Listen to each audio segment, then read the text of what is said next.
అందరికీ జై శ్రీరాముల్లో తెలంగాణ రాష్ట్ర ప్రభుత్వం ఏదైతే ఆంధ్రాలో రాష్ట్ర ప్రభుత్వము రాగులు జొన్నలు సజ్జలు తెల్ల రేషన్ కార్డు ఉన్న వాళ్ళకి ఎట్లా పంపిణీ చేయబోతా ఉందో తెలంగాణ రాష్ట్ర ప్రభుత్వం కూడా అట్లాగే పంపిణీ చేయబోతా ఉందట. మరి రాబోయే రోజుల్లో ఎవరెవరికి ఏమేమి ఇవ్వబోతా ఉంది, అసలు ముచ్చట ఏంటంటే మనకు సంచులు ఇచ్చిరు కదా, ఏవి గిట్లా మనం తెల్ల సంచులు వంచిరు చూడు కొన్ని రోజుల కింద 2-3 నెలల కింద, ఆ సంచులు అప్పుడే నిత్యావసర సరుకులు ఇవ్వాలని గవర్నమెంట్ నిర్ణయించిందట. కానీ ఇప్పటి వరకు తెలంగాణ రాష్ట్ర ప్రజల అదృష్టమా అని ఎవరికి అందలే. ఎందుకంటే మార్కెట్ మాఫియా అనేది అడ్డుకుంటా ఉన్నది.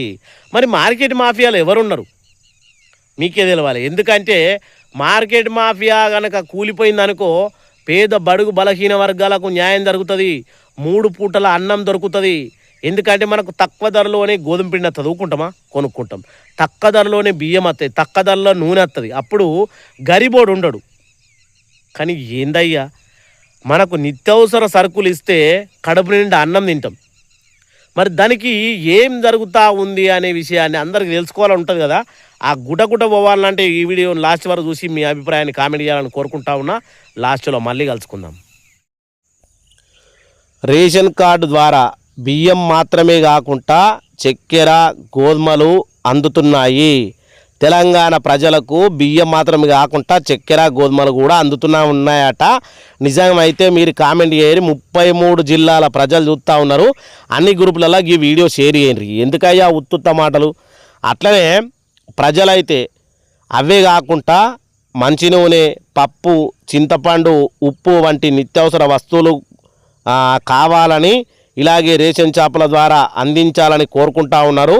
ఇక ఈ కొత్త నిర్ణయంతో ప్రతి రేషన్ కార్డుదారునికి ఇప్పుడు బియ్యంతో పాటు పరివారణ అంటే కాలుష్యం కాకుండా అనుకూలం సంచి లభిస్తుంది. ఇది పర్యావరణానికి మేలు చేయడమే కాకుండా ప్రజల సౌకర్యాన్ని కూడా కలిగిస్తుందట. మనకిచ్చినటువంటి సంచులు పర్యావరణానికి దెబ్బతీయకుండా మనకు మేలు జరిగేటట్టు సంచులను తయారు చేసిందట. గది కథ. ప్రతి నెల రేషన్ కోసం ఇంటి నుంచి సంచులు తీసుకెళ్లడం సాధారణ విషయం. కానీ ఈసారి పరిస్థితి అట్లా లేదు, భిన్నంగా ఉండబోతా ఉంది. వచ్చే నెలలో రేషన్ దుకాణాల్లో లబ్ధిదారులు కొత్త అనుభవాన్ని ఎదుర్కోబోతా ఉన్నారు. రేషన్దారుల కోసం ప్రభుత్వం కొత్త ఆలోచన ముందుకు తెచ్చింది. ఏమని? సంచులు ఇచ్చుడు మాత్రమే ముందుకు తెచ్చింది. కానీ మరి రేషన్ డీలర్ల దగ్గరనే ఉప్పు, పప్పులు ఒక 3-4 రకాల పప్పులు, చక్కెర, చాయ్ పత్తి, ఎక్కువ గోధుమలు, గోధుమ పిండి ఇట్లాంటి దొరికితే పేద బడుగు బలహీన వర్గాలకు ఎంత మేలవుతుంది అని ప్రభుత్వం ఆలోచించింది అంటే ఏమో ఆలోచించలేదని చెప్పవచ్చు. మరి అట్లాంటి విషయాన్ని మరొకసారి చూసుకుంటే రేషన్ కార్డుదారులకు సాధారణ బియ్యం మాత్రమే కాకుండా ఇంకో ఫ్రెండ్లీ సంచులు కూడా అందించాలని ప్రభుత్వం నిర్ణయించింది. దీంతో లబ్ధిదారుల సౌకర్యాన్ని పెంచడమే కాకుండా పర్యావరణానికి మేలు జరగనుంది. సంచులు ఇప్పటికే జిల్లాల వారీగా స్టాకు పాయింట్లకు చేరుకున్నాయి. కార్డు సంఖ్య ప్రకారం రేషన్ డీలర్లకు అధికారుల ద్వారా పంపిణీ జరగనుంది. తెలంగాణ ప్రజలకు ఏదైతే ఈ రేషన్ కార్డు ద్వారా సంచులు అంటే నిజంగా తెలంగాణ ప్రజలకు ఎంతో మేలు చేస్తాయి అనే విధంగా మాట్లాడుతూ ఉన్నారబ్బా. నిజంగా అట్లా మేలు చేసేది అయితే మీరు నిత్యావసర సరుకులను పంపిణీ చేయండి. ఏదైతే ఇప్పుడు మీరు ప్రజలు కోరుకుంటా ఉన్నారని చెప్పారో ఉప్పులు, పప్పులు, చక్కెర, గోధుమ పిండి, ఇటువంటి చింతపండు ఇవన్నీ ఏవైతే ఉన్నాయో వాటిని మీరు రేషన్ షాపుల్లో మేము చిన్న ఉన్నప్పుడు అగ్గిపెట్టి గుగ్గుపెట్టి కోడి కొంగ అన్నట్టుగా మాట్లాడుకున్నామో అటువంటి రేషన్ షాపుల్లో మీరు అమలు చేస్తే అప్పుడు పేద బడుగు బలహీన వర్గాల ఆకలి తీరుతుంది. వారు చేసే కష్టానికి కనీసం కడుపు నిండా అన్నమైనా తినగలుగుతారు అని నేను చెప్తా ఉన్నా. రేషన్ సరఫరా గుణకాలట. రాష్ట్రంలో సుమారు 95 లక్షలకు పైగా రేషన్ కార్డులు ఉన్నాయి. ప్రస్తుతం ఒక్కొక్క వ్యక్తికి 6 కిలోల సన్న బియ్యం అందజేస్తూ ఉన్నారు. వర్షాకాలం సమస్యలను దృష్టిలో ఉంచుకొని జూన్, జూలై నెలలో, ఆగస్టు నెలలో రేషన్ ముందుగానే పంపిణీ చేసాము.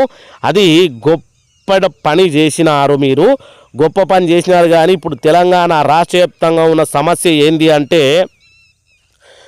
ఇష్టానుసారంగా సంక్రాంతి, ఉగాది, దీపావళి ఇట్లాంటి పండగలను బేసిక్ చేసుకొని మార్కెట్ మాఫియా రెచ్చిపోయి వాళ్ళకు నచ్చినట్టుగా రేట్లు పెంచేసి ప్రజలను పీడించుక తింటా ఉన్నారు అనేది వాస్తవమైన విషయం. ఇప్పుడు ఒక రేటు రైతు పండించే బియ్యానికి, మక్కలకు, దీనికి దానికి పత్తికి ఏదైనా రేటు ఉంటుందా? ఉండదు. కానీ అదే వడ్లు పోయి బియ్యమై మారిన తర్వాత దానికి రేటు ఎవరు నిర్ణయిస్తూ ఉన్నారు? గోధుమలు కూడా రైతులు పండించినాయి కదా, పప్పులు కూడా రైతులు పండించినాయి కదా. మా రైతుల దగ్గర ఉన్నప్పుడు పలానా రేటు కావాలని మాత్రం వాటికి ఎట్లాంటి రేటు ఉండదు. మరి ఇప్పుడు ఎందుకు ఈ విధంగా మారింది అని భారత ప్రజలు మొత్తం ఆలోచన చేస్తూ ఉన్నారు. ఇగో రేషన్ ద్వారా బియ్యం మాత్రమే కాకుండా చక్కెర, గోధుమలు అందుతున్నాయి. మనం ముందుగా కూడా చూసాం. రాష్ట్రకి ఎందుకు చూపిస్తున్నా అంటే ఇవి కావాలి. అయితే ఇప్పుడు నూనె, పప్పులు, చింతపండు, ఉప్పు, నిత్యావసర వస్తువులు కూడా ఇలాగే రేషన్ షాపుల ద్వారా అందించాలని కోరుకుంటా ఉన్నారు. ఎన్ని రోజుల నుంచి కోరుకుంటా ఉన్నారు? కూటమి ప్రభుత్వం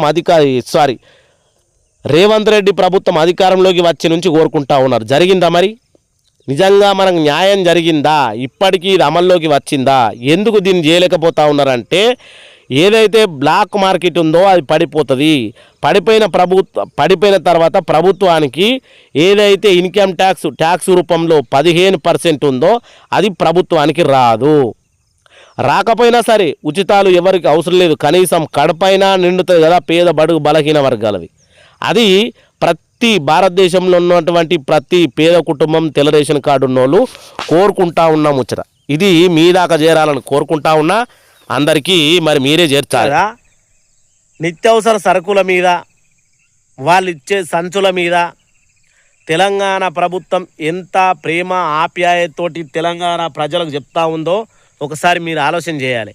ఈరోజు ప్రజా నాయకులను అడుగుతా ఉన్నా ఈ వీడియో ద్వారా, దయచేసి ప్రజల మీద మీకు ప్రేమ, మమకారం ఏమన్నా ఉంటే ఏవో పథకాలు కాకుండా రేషన్ షాపుల్లో నిత్యావసర సరుకులు ఇవ్వాలని కోరుకుంటా ఉన్నా.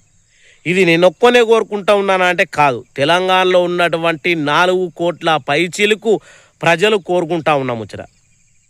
ఈరోజు 500 కూలీ చేసుకునే కూలీ వాళ్ళ బిడ్డలను చదివించుకోవాలి, ఇంట్లో ఉన్నటువంటి బట్టలు ఇవి అవి వాళ్ళ ఇంటిని మెయింటైన్ చేయాలి.